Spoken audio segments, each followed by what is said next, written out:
আসসালামু আলাইকুম রহমতুল্লাহি বারাকাতুহু। আমি মোহাম্মদ মুসাব্বিরুল ইসলাম রনক। আশা করি আল্লাহ সুবহানাহু ওয়া তাআলার রহমতে আপনারা সবাই অনেক অনেক ভালো আছেন। আজকে একটি প্রশ্নের উত্তর নিয়ে কথা বলবো। প্রশ্নটা হচ্ছে অমুসলিমদের বা নাস্তিকদের তাদের এই প্রশ্ন। প্রশ্নটা এরকম যে ইসলাম যদি সত্য ধর্ম হয় তাহলে আল্লাহ কেন মানুষকে হিন্দু, বৌদ্ধ, খ্রিস্টান অর্থাৎ অমুসলিম পরিবারে কেন জন্মগ্রহণ করাচ্ছেন, বা আল্লাহ সুবহানাহু ওয়া তাআলা কেন অমুসলিম পরিবারে তাদের পাঠাচ্ছেন? এটা হচ্ছে তাদের প্রশ্ন। তাদের প্রশ্ন হচ্ছে ইসলামই যদি সত্য ধর্ম হবে তাহলে আল্লাহ কেন সবাইকে মুসলমান করে পাঠালেন না, কেন হিন্দু, বৌদ্ধ, খ্রিস্টান ইত্যাদি করে পাঠাচ্ছেন? তো এই প্রশ্নের উত্তরে আজকে কথা বলবো। আল্লাহ সুবহানাহু ওয়া তাআলা কাউকে হিন্দু বা অমুসলিম করে পাঠায় না। আল্লাহ সুবহানাহু ওয়া তাআলা সবাইকে মুসলমান করেই পাঠায়। যদি পড়েন সহিহ বুখারী হাদিস নাম্বার 1358, এই হাদিসে রাসূলুল্লাহ সাল্লাল্লাহু আলাইহি সাল্লাম বলছেন, প্রত্যেক শিশু দ্বীনুল ফিতর অর্থাৎ ইসলামের উপর জন্মগ্রহণ করে, পরবর্তীতে তার বাবা মা বা আত্মীয় স্বজন তাকে হিন্দু, বৌদ্ধ, খ্রিস্টান, ইহুদি অর্থাৎ অমুসলিম বানায়। অর্থাৎ তারা মুসলমান হিসেবে জন্মগ্রহণ করে, তারা এক আল্লাহতেই বিশ্বাস করে, তারা এক সৃষ্টিকর্তাতেই বিশ্বাস করে। পরবর্তীতে তার পরিবারের লোকজন তাকে প্রভাবিত করে শিরক করতে, অর্থাৎ আল্লাহর সাথে শরীক করতে, বা অন্য ধর্ম মানতে। তাহলে বিষয়টা কী হলো যে একটা শিশু জন্মগ্রহণ করে মুসলিম হিসাবে, কিন্তু পরবর্তীতে তার পরিবারের লোকজন তাকে অমুসলিম বানায়। এছাড়াও আর একটা বিষয় আছে যে যখন কারো কাছে সত্য ধর্ম পৌঁছায়, যখন কারো কাছে আপনি সত্য ধর্ম নিয়ে যাবেন, তখন অনেকেই, বেশিরভাগ মানুষ এটা প্রত্যাখ্যান করবে এবং তারা বলবে যে আমরা আমাদের বাপ দাদা যেটা করেছে আমরা সেটাই করব। আমার বাপ দাদা মূর্তি পূজা করেছে, আমরা মূর্তি পূজা করব। অর্থাৎ আমরা আমাদের পিতৃপুরুষদের অনুসরণ করব, যেমন এটা উল্লেখ করা হয়েছে সূরা বাকারা সূরা নম্বর 2 আয়াত নম্বর 177। এছাড়া উল্লেখ করা হয়েছে সূরা লুকমান সূরা নম্বর 31 আয়াত নম্বর 21 ইত্যাদি কয়েকটি আয়াতে উল্লেখ করা আছে যে যখন তাদেরকে বলা হয় যে যে আল্লাহর পক্ষ থেকে নাজিল করা হয়েছে তোমরা তার অনুসরণ করো, কিন্তু তখন তারা বলে যে না, আমরা সেটারই অনুসরণ করব যেটার উপর আমরা আমাদেরকে পিতৃপুরুষদেরকে পেয়েছি, অর্থাৎ আমাদের বাপ দাদারা যেটা করতো আমরা সেটাই করব। এটি উত্তরটা তাদের পক্ষ থেকে পাওয়া যায়। যদি দেখেন সূরা রুম সূরা নম্বর 30 আয়াত নম্বর 30, এই আয়াতে আল্লাহ সুবহানাহু ওয়া তাআলা বলছেন, তোমরা আল্লাহর দেওয়া ফিতরত বা প্রকৃতির অনুসরণ করো, যেই প্রকৃতিতে মানুষকে আল্লাহ সুবহানাহু ওয়া তাআলা সৃষ্টি করেছেন। অর্থাৎ তোমরা ইসলামের অনুসরণ করো যে ইসলামের উপর মানুষকে আল্লাহ সৃষ্টি করেছেন। তাহলে আশা করি বিষয়টা বুঝলেন যে আল্লাহ সুবহানাহু ওয়া তাআলা মানুষকে মুসলমান হিসাবে পাঠায়, কিন্তু পরবর্তীতে তার বাবা বা মা, দাদা, তার আত্মীয় স্বজন তারা তাকে অমুসলিম বানায়। আপনাকে যদি আমি এখন প্রশ্ন করি যে আপনি হিন্দু কেন, আপনি খ্রিস্টান কেন, আপনি ইহুদি কেন, আপনি মুসলমান কেন, এইভাবে যদি আপনাকে প্রশ্ন করি, তাহলে আপনি বলবেন কি জানেন? আপনি বলবেন আমার বাবা মুসলমান সেজন্য আমি মুসলমান, আমার বাবা হিন্দু সেজন্য আমি হিন্দু, আমার 14 গোষ্ঠী 14 পূর্বপুরুষ আগে হিন্দু ছিল এই জন্য আমি হিন্দু, ঠিক আছে, আমার পূর্বপুরুষ ছিল খ্রিস্টান সেজন্য আমি খ্রিস্টান, আমার পূর্বপুরুষ ছিল ইহুদি সেজন্য আমি ইহুদি, আমার পূর্বপুরুষ ছিল মুসলমান সেজন্য আমিও মুসলমান, তাই না? অর্থাৎ বিষয়টা এরকমই যে আপনার বাবা দাদা যেটা ছিল আপনি সেটাই করছেন, মানে আপনার নিজের কোনো মনে হয় বিবেক জ্ঞান বুদ্ধি নাই, যা করছেন যা পুরো দেখে আসছেন সেটাই করবেন আপনি।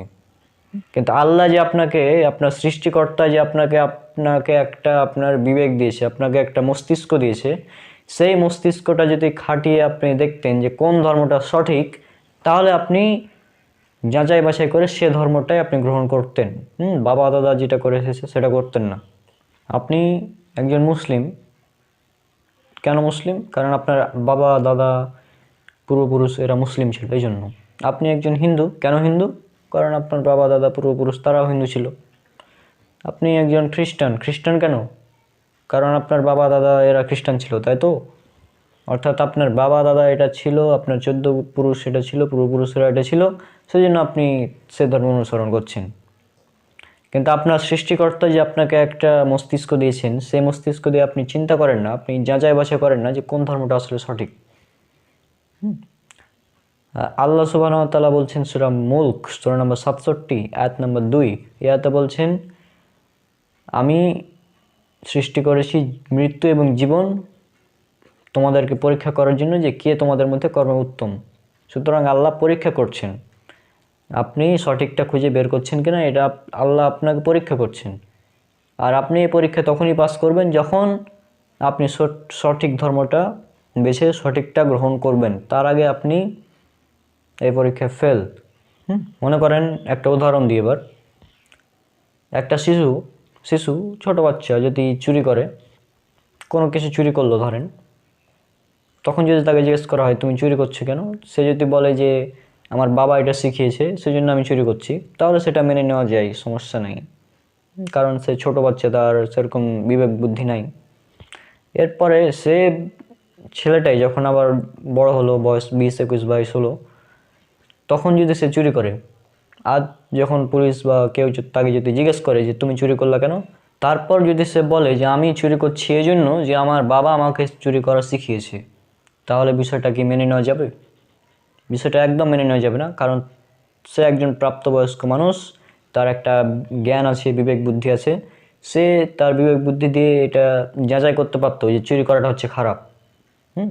কিন্তু সে যদি তার বাবা শিখিয়েছে এই জন্য আমি চুরি করছি এটা নিয়ে পড়ে থাকে, তাহলে কিন্তু সে মানে ধরা খেয়ে যাবে একদম।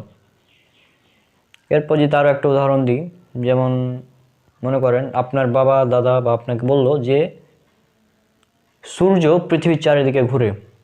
সূর্য পৃথিবীর চারিদিকে ঘুরে, অর্থাৎ সূর্যটা ঘুরে পৃথিবীর চারিদিকে। এটা যদি আপনার বাবা দাদা আপনাকে বলে থাকে, বাপ দাদা বলে থাকে এভাবে, এবং আপনি যদি ভবিষ্যতে সেটাই করেন, আপনি পরীক্ষাতে প্রশ্ন এসেছে, আপনি প্রশ্নের উত্তর যদি লেখেন যে হ্যাঁ সূর্য পৃথিবীর চারিদিকে ঘুরে, তাহলে কি উত্তরটা সঠিক হবে?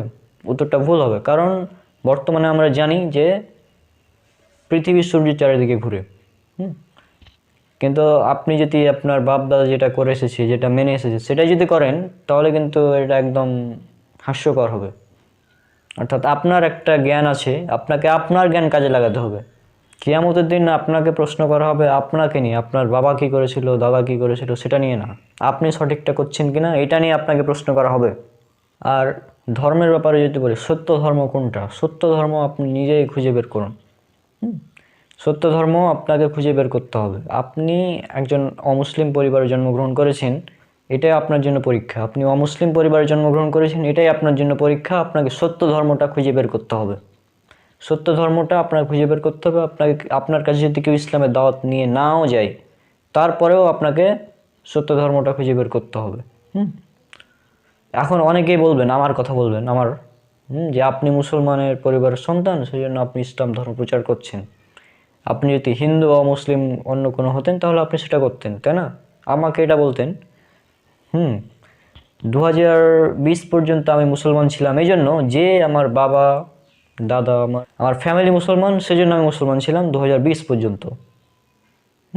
কিন্তু 2020-এর পরে আমি নিজে যাচাই বাছাই করার পর, সঠিক ধর্ম খুঁজে বের করার পর, তারপরে আমি মুসলমান হয়েছি।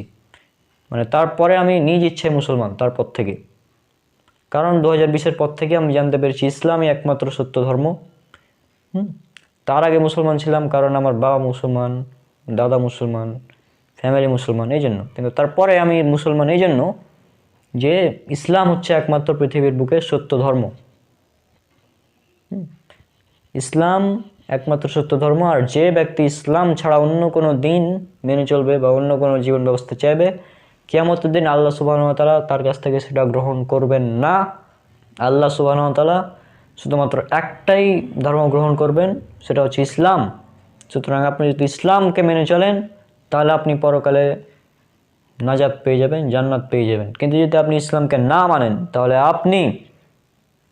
আপনি জান্নাত থেকে জান্নাতে প্রবেশ করতে পারবেন না। আপনাকে জান্নাতে যেতে হলে অবশ্যই ইসলামকে মেনে চলতে হবে। আর যে প্রশ্নটা নিয়ে বলছিলাম, সেটা হচ্ছে যে তারা যে বলছে যে অমুসলিম পরিবারে জন্মগ্রহণ করালো কেন আল্লাহ? আল্লাহ সুবহানাহু ওয়া তাআলা এখানে, যদি আল্লাহ সুবহানাহু ওয়া তাআলা যদি শুধু মুসলিমদেরকেই সন্তান দান করতেন, তাহলে বিষয়টা অবিচার হয়ে যেত না। কিন্তু আল্লাহ সুবহানাহু ওয়া তাআলা বলেছেন তিনি কারোর উপর জুলুম করেন না, অবিচার করেন না, বিন্দু পরিমাণ অবিচার করেন না। যেটা বলা হচ্ছে সূরা কাফ, সূরা নম্বর 50, আয়াত নম্বর 29-এ। এই আয়াতটা দেখলে আপনারা দেখতে পাবেন আল্লাহ সুবহানাহু ওয়া তাআলা বলছেন তিনি কারো ওপর অবিচার করবেন না।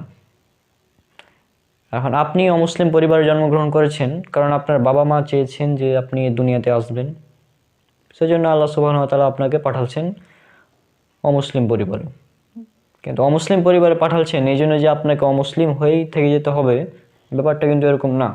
আল্লাহ আপনাকে অমুসলিম পরিবারে পাঠাচ্ছেন, সাথে সাথে আপনাকে উন্নত চিন্তা শক্তিও দিয়েছেন। আপনি এই উন্নত চিন্তা শক্তিকে কাজে লাগিয়ে সঠিক ধর্মটা খুঁজে বের করবেন, সঠিক কোনটা।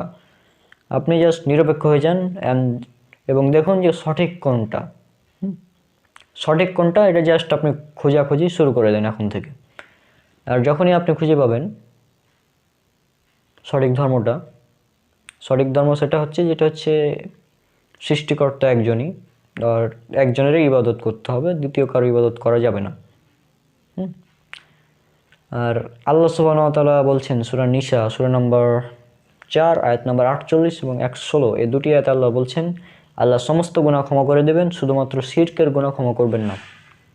অর্থাৎ আপনি যদি শিরক করা অবস্থায় মারা যান, অর্থাৎ মূর্তি পূজা করা অবস্থায় মারা যান, তাহলে আপনি চিরস্থায়ী জাহান্নামী হয়ে যাবেন, আপনাকে কেউ জাহান্নাম থেকে বের করতে পারবে না, আল্লাহ সুবহানাহু ওয়া তাআলা আপনাকে ক্ষমা করবেন না। কিন্তু এখন যদি আপনি বের হয়ে আসেন এটা থেকে, আপনি যদি সঠিক ধর্মটা গ্রহণ করেন, ইসলাম ধর্ম যদি আপনি গ্রহণ করেন, তাহলে আপনার পূর্বের সমস্ত গুনাহ আল্লাহ ক্ষমা করে দেবেন এবং আপনি হয়ে যাবেন মুসলিম।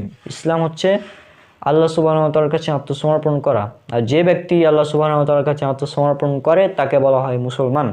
এখন আপনি জাস্ট এটা চিন্তা করবেন যে আপনি একজন মানুষ, আপনাকে আপনার সৃষ্টিকর্তা পাঠিয়েছেন, আপনাকে এখন সঠিকটা বের করতে হবে।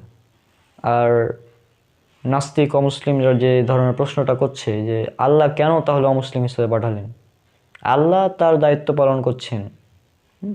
এখন একজন অমুসলিম বাবা মা তারা চেয়েছে একটি সন্তান নিতে, তা আল্লাহ যদি এখন তাদেরকে সন্তান না দেয় তাহলে তো সেটা তাদের উপর অবিচার হবে। আল্লাহ জাস্ট সুবিচার করছেন সবার উপর। তারা সন্তান চেয়েছে, আল্লাহ দিয়েছেন। এখন আল্লাহ সবাইকে মুসলমান হিসেবে দিয়েছেন, মুসলমান হিসেবে মানে একটি সফটওয়্যার দিয়েছেন সবার মধ্যে, সেটা হচ্ছে তাও ঈশ্বর একজন, সৃষ্টিকর্তা একজন, একজনের ইবাদত করতে হবে, আর সৃষ্টিকর্তার সাথে কাউকে শরিক করা যাবে না। তো আল্লাহ আপনাকে অমুসলিম হিসেবে পাঠিয়েছেন, আপনার জন্য এটা পরীক্ষা।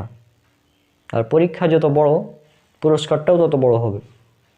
যেমন আমরা যখন এসএসসি পরীক্ষা দিয়েছিলাম তখন সেই পুরস্কারটা ছিল ছোট, কারণ পরীক্ষাটা ছিল অনেক সহজ, কারণ তার পুরস্কারটা ছিল ছোট, একটা জাস্ট কলেজে ভর্তি হওয়া যাবে। এরপরে যখন আমরা এইচএসসি পরীক্ষা দিলাম, এই পরীক্ষাটা তুলনামূলক কিছুটা কঠিন এসএসসির চাইতে, কারণ পুরস্কারটা আর একটু বড়, যে এই পরীক্ষার পরে আমি মেডিকেল বা অন্যান্য জায়গায় পরীক্ষা দেওয়ার সুযোগটা পাবো। এরপর যখন আমরা মেডিকেল পরীক্ষা দিলাম তখন এই পরীক্ষাটা হচ্ছে আরও কঠিন, অনেক কঠিন, কারণ এই পুরস্কারটা অনেক বড়, তাই না? তো পরীক্ষাটা যত কঠিন হবে তত বড় হবে আপনার পুরস্কার। আপনি অমুসলিম পরিবারে জন্মগ্রহণ করেছেন, এখন আপনার জন্য এটা পরীক্ষা, আপনার জন্য এটাই পরীক্ষা যে আপনি সঠিক ধর্মটা গ্রহণ করে তারপর মৃত্যুবরণ করছেন কিনা। কিন্তু আপনি যদি সঠিক ধর্ম গ্রহণ করার আগেই মৃত্যুবরণ করেন তাহলে সেটা আপনার ব্যর্থতা।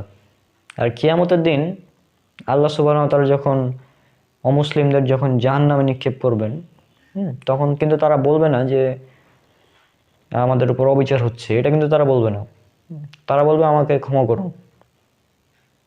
তারা আল্লাহর বিচারের সাথে একমত, কারণ তার কাছে সত্য ধর্ম পৌঁছাল, কিন্তু সে সেটা গ্রহণ করেনি, সেটা তার দোষ। এখন আমি আপনাকে দাওয়াত দিলাম যে আপনি ইসলাম গ্রহণ করুন, কিন্তু আপনি যদি ইসলাম গ্রহণ না করেন তাহলে সেটা আপনার দোষ। আপনি তখন জাহান্নামে গেলে সেটা আর আল্লাহকে দোষ দিতে পারবেন না যে আল্লাহ কেন আপনাকে জাহান্নামে ফেলছেন বা কেন আপনাকে অমুসলিম হিসেবে জন্মগ্রহণ করালেন, তাই না? আপনাকে আল্লাহ একটা ব্রেন দিয়েছেন, মস্তিষ্ক দিয়েছেন, আপনাকে সেটা দিয়ে জাস্ট যাচাই করতে হবে যে আমি যে ধর্মটা পালন করছি সেটা সঠিক কিনা। যদি সেটা সঠিক না হয় তাহলে সঠিক কোনটা, সঠিক ধর্মটা আপনাকে খুঁজে বের করতে হবে, এটা হচ্ছে মেন কথা। তো আপনি যখন সঠিক ধর্মটা খুঁজে বের করবেন তারপরেই আপনি সফল হবেন ইনশাল্লাহ। আজকের ভিডিওটি অনেক লম্বা হয়ে গেছে, তো যাই হোক আপনারা দেখবেন ভালো মতো। জানি না বুঝাতে পেরেছি কিনা। ইনশাল্লাহ দেখা হচ্ছে পরে কোনো ভিডিওতে। ততক্ষণ আল্লাহ সুবহানাহু ওয়া তাআলা সবাইকে শান্তিতে রাখুন। আসসালামু আলাইকুম ওয়া রাহমাতুল্লাহি ওয়া বারাকাতুহু।